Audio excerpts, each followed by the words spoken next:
Nous sommes à Elinkine, l'un des villages de pêcheurs les plus emblématiques de la Casamance. Un village riche en ressources, mais aussi en culture. Ici, vous trouverez un puits légendaire, celui d'El Hadj Omar Foutiyou Tall. Un lieu de purification où les gens viennent se ressourcer spirituellement. Nous sommes devant le puits d'El Hadj Omar Foutiyou Tall. El Hadj Omar Foutiyou Tall était un marabout, un grand marabout, un homme saint, qui a sillonné toute la côte ouest africaine pour convertir les populations en religion musulmane.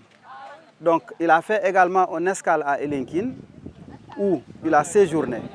Donc à chaque fois qu'il séjourne un endroit, la première des choses, il creuse un puits. C'est pour des ablutions. Donc à Elinkine, lors de son passage, il a creusé ce puits que vous voyez. Donc le puits reste depuis son passage jusqu'à nos jours. Donc comme il a fait des bénédictions sur tous les puits qu'il a creusés lors de son passage, c'est pourquoi les populations gardent soigneusement ce puits-là. Donc l'eau est purifiée, donc les gens viennent se purifier avec cette eau que vous voyez de ce puits. Elinkine est également une terre d'accueil pour de nombreux Ghanéens qui pratiquent la pêche en haute mer. Malgré les tensions passées, les habitants d'Elinkine ont su vivre ensemble dans une harmonie précieuse. Aujourd'hui, on constate que les Ghanéens sont en train quand même de gagner le terrain.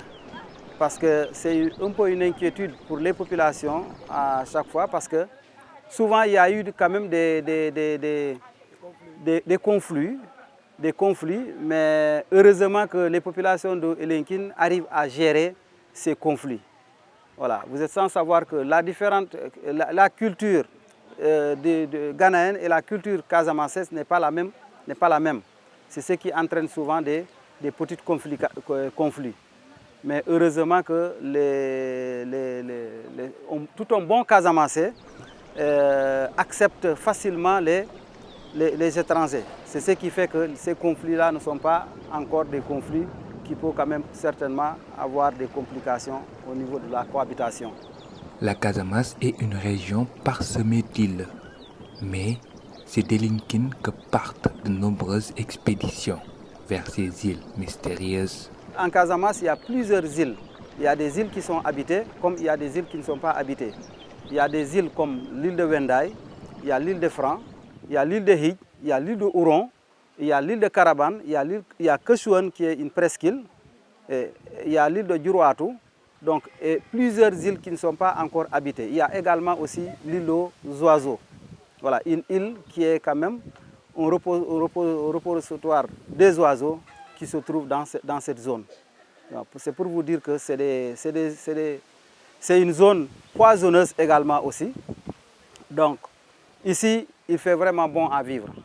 Donc on souhaiterait que les gens viennent découvrir ces îles, qui sont de très bonnes îles, donc, où on peut bien vivre.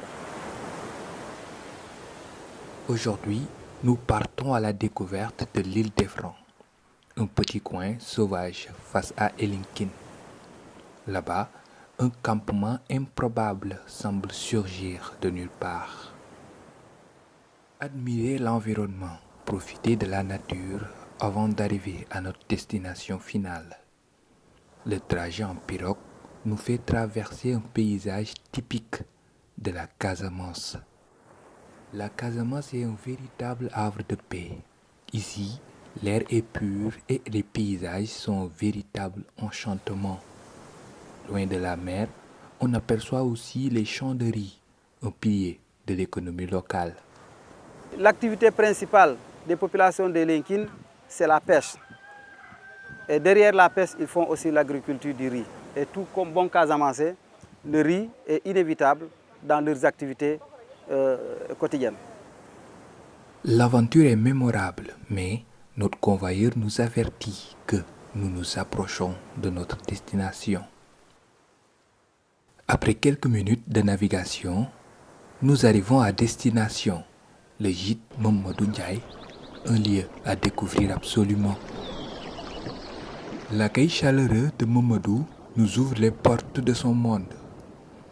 Il nous fait découvrir la transformation qu'il a opérée sur cette île, tout en veillant à préserver son caractère sauvage. Et nous sommes amis. Je suis ami à la nature et j'ai poussé la main. Amoureux inconditionnel de la nature, Momodou nous fait partager sa passion en nous dévoilant chaque recoin de son île. Et une autre fois, vous allez pouvoir m'aviser plutôt dans la manière d'inviter les autorités, les autochtones de tous les villages environnants. Le monde va se retrouver ici. Ce qui distingue cette île, ce sont ses cases à étages, conçues en palétuvier tressé. Une magnifique paillote donne sur le Bolon, offrant une vue imprenable. Quand on est là, on choisit ou soit les cabanes par là, soit les cabanes qui sont percées dans les arbres. Vous allez voir un peu ce qui se passe. Non, il n'y a pas de souci, vous n'allez pas tomber. Alors, c'est bon. Ah. Ouais, tout ça, ça se passe bien. Alors, ici, là, et là-bas, quand j'ai coupé le rognier, le bas du rognier, le pied du rognier va servir une grande table. L'idée de ce projet lui est venue après avoir visionné plusieurs documentaires. Un rêve qui a pris forme grâce à son travail acharné. La case à étage, j'ai copié des cases, j'ai regardé un peu les documentaires parce que je suis quelqu'un qui fait attention à ce qui se passe dans le monde. Et j'ai regardé un peu et j'ai dit pourquoi pas, je dois faire, si je fais un truc comme ça, est-ce que ça ne peut pas me donner quelque chose de bien. Et j'ai appâté le monde touriste qui arrive là avec le bricole que j'ai fait pour gagner de l'argent et pouvoir faire quelque chose. Cela fait plus de 22 ans que Momodou a posé ses valises ici pour transformer cet endroit. Je suis venu ici en 2003. C'était un endroit sauvage que j'ai récupéré avec la population de Caravane qui ne s'en servait plus. Et ici, il y avait beaucoup de boulot à faire. Mais je suis arrivé aujourd'hui, Dieu merci, je suis arrivé à ce point-là. Là où nous sommes, il y avait 2,80 m de profondeur. La largeur, ce que j'ai récupéré de la mer, ça fait 25 mètres de surface. Donc aujourd'hui, ce qui a donné une véritable vie ici, parce que maintenant, tout le monde s'arrête. Son objectif n'a jamais été de construire des chambres en ciment, mais de rester fidèle aux matériaux locaux, même si cela représente parfois un défi. Jusque-là, je suis arrivé à faire des cabanes en racines de palétuvier, en bambou. Aujourd'hui, je suis pénalisé parce que je ne peux plus avoir ce matériel local. Je suis obligé de me rabattre au ciment. Donc, ce qui dégrade un peu la valeur de cette île.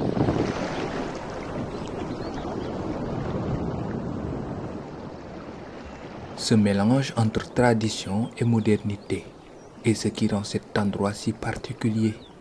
C'est cette touche sauvage qui attire le plus de visiteurs. Parce qu'avec les racines de palétuvier, les gens aimaient.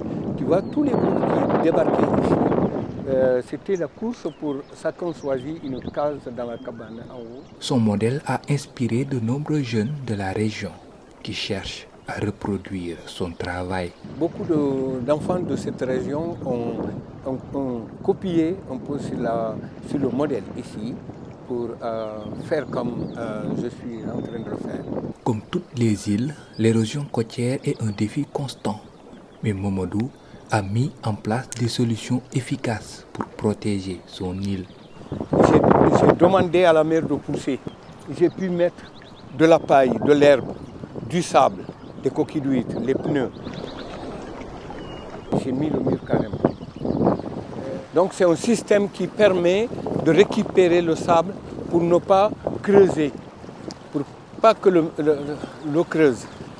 Et les planches que j'ai mis en travers, comme ça, c'est pour empêcher aussi également le sable de partir.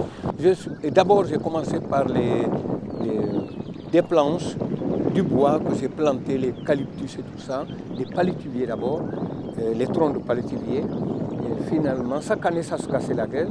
Et je suis arrivé à trouver une solution, et Dieu merci, de faire un mur comme ça qui fait 285 mètres. Tout au long de son projet, il a toujours respecté la nature. Pour lui, il ne s'agit pas seulement de bâtir, mais de préserver l'environnement. Ici, il n'y a pas, on ne jette rien. Les coquilles d'huîtres.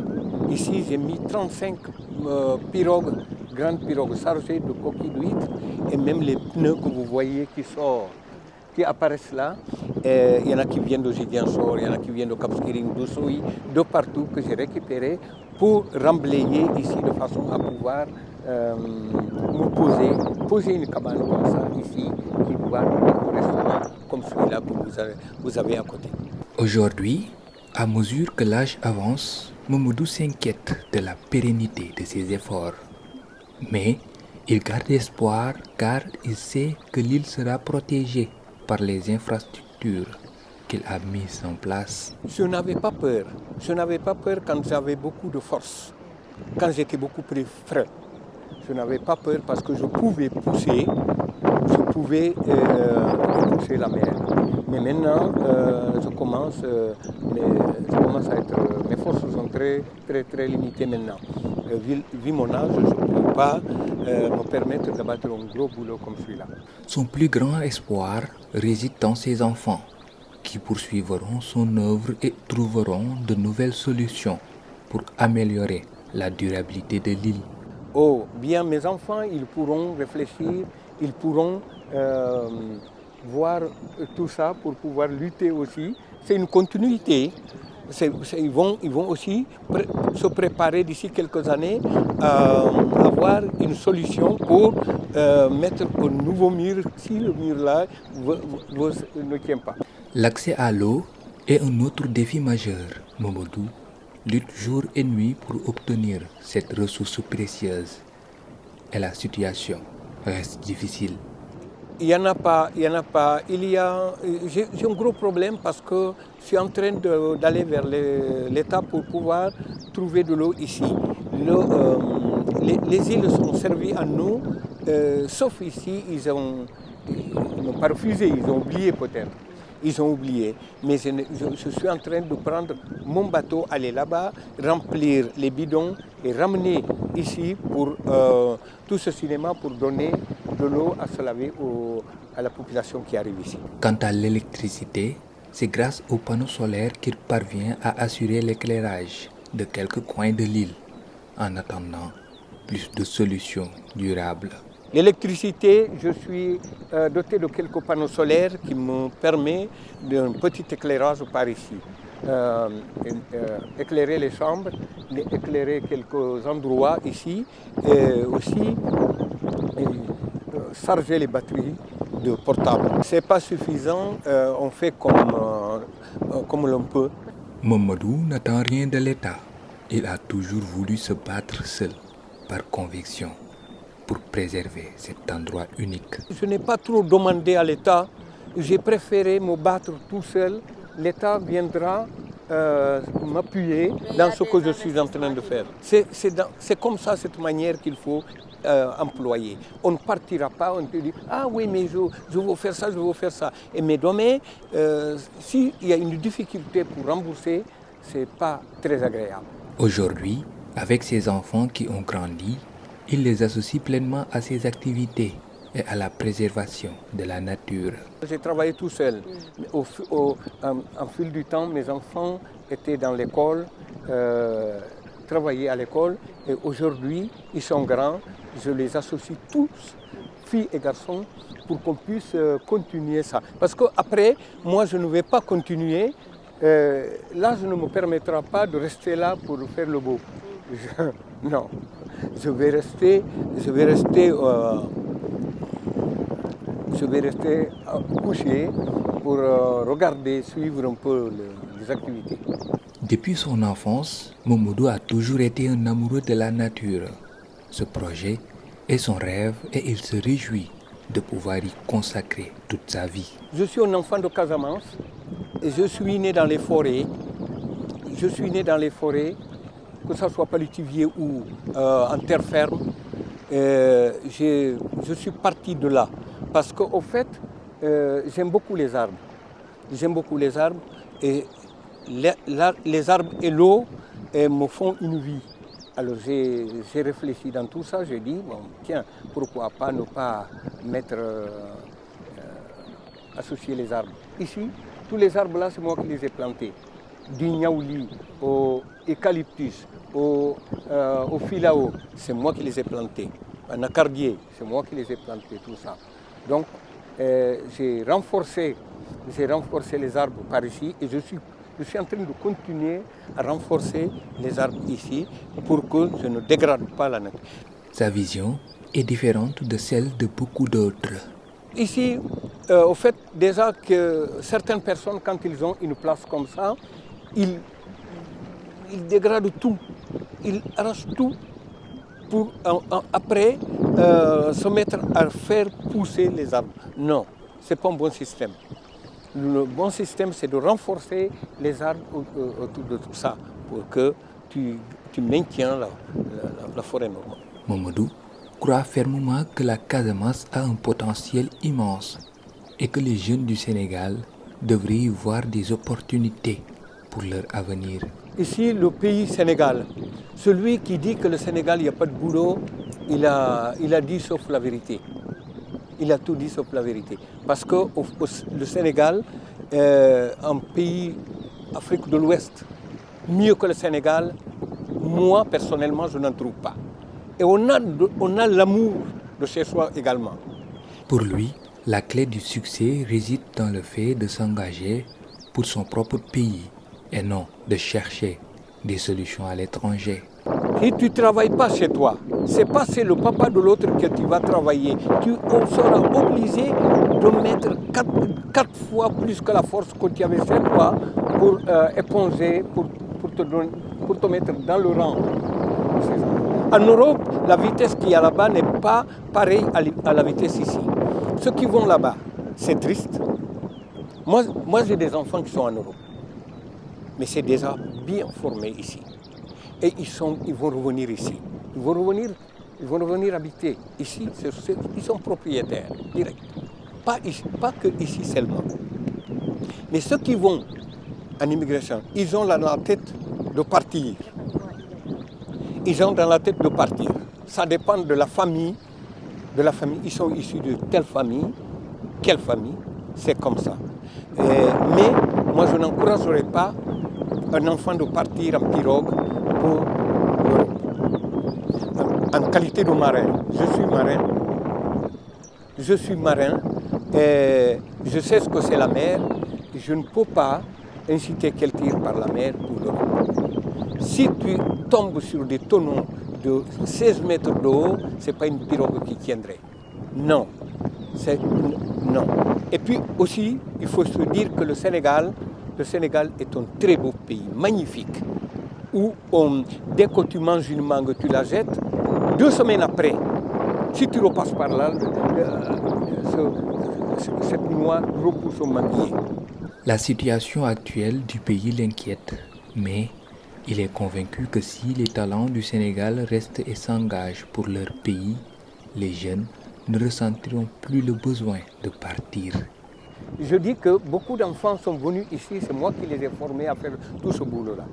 Et il y en a qui ont fait des campements aujourd'hui. C'est bien. Bon, et là aussi, si je ne peux pas accuser l'État, si l'État met l'œil pour voir un peu quels sont ces passeurs qui sont en train de donner une facilité aux enfants d'utiliser les pirogues pour se noyer. Sur cette île, il intègre tout le monde. Chaque saison, il fait appel aux enfants des alentours pour les aider à aménager l'île, leur donnant ainsi l'opportunité de s'impliquer dans le développement de leur région.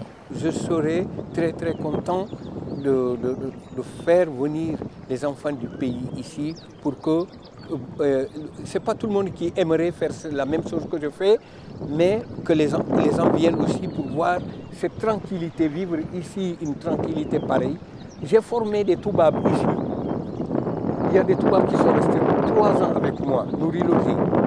Ils ont travaillé. Je les ai fait travailler également comme tout le monde. Et il y a un qui est resté 15 ans avec moi. Aujourd'hui, il est nickel. Il était venu son métier. Mais aujourd'hui, il est à Ibiza,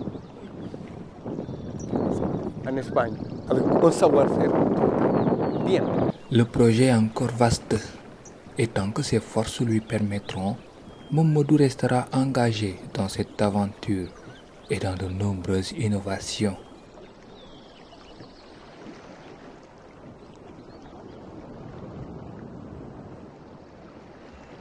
L'île couvre sur une superficie de 6 hectares et se trouve dans la région de Carabane, séparée par un marigot. À l'origine, c'était un endroit sauvage, mais grâce à l'engagement de Mamadou, l'île a pris vie. Venu de Lincoln, il a d'abord été gérant du premier campement villageois de la région avant de créer ce lieu unique.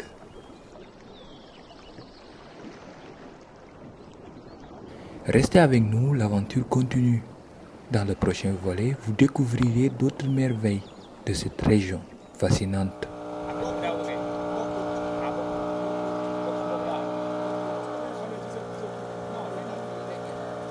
Non, non,